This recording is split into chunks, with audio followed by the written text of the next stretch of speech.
Nathan, 3-1 defeat here at Basford United this afternoon. Obviously disappointing result, and must have been extra disappointing because of the win over Micklehove last Saturday. Would you expect more? Have expected more today? Listen, we're off the back of a high against Micklehove. Of course, we were.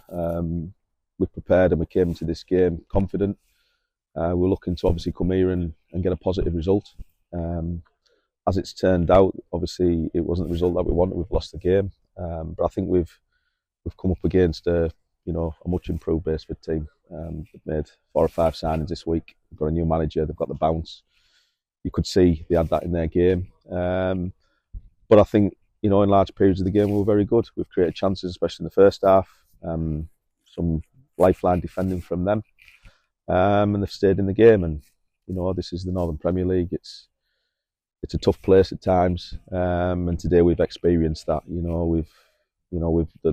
There's no question the lads have worked themselves in the ground, but we've been undone by a little bit of quality, and ultimately that's why we lost again. Yeah, it was very even first half, as you said. Second half, Basford just came out a bit more tempo than us. Yeah, I'd agree with that. It's like I say, when you come away from home, they're going to have spells. We worked very, very hard. I don't think the quality and intent was there in the second half from us. For whatever reason, you've got to give the opposition some credit. It turned into a bit of a basketball game at 1-1. And I think the second goal, it gave them the breakthrough, and I think that's when the game kind of went away from us, and they really took control at that point. And it's like we say, goals change games, and a lot of our place, particularly set pieces, we are very reactive. I've noticed that. We're not reading second and third balls. Experienced teams do that, and we're not doing it. So it's something we need to work on. But that said, it's about picking the boys up now and going again on Tuesday night. Yeah, I was disappointed because Nicky Deverick's back in the team second half, came on as half time. Yeah. Scored a good equaliser within a couple of minutes of them taking the lead, but then, as you said, we just couldn't quite build on that to go forwards, and we were under attack from Basford for most of the rest of the game. Listen, games are won and lost in midfield. It's great that Devs is now back with us. He's been out for a long period of time. But at this level and all levels, games are won and lost in midfield, and we're very, very light midfield. Make no secret about it. We've spoke about it for a few weeks now. We're not in a position where we can bring people in, so we've got what we've got, and we've got to work with what we've got. So it's about getting the best out of the players that are currently with us. So we've done that.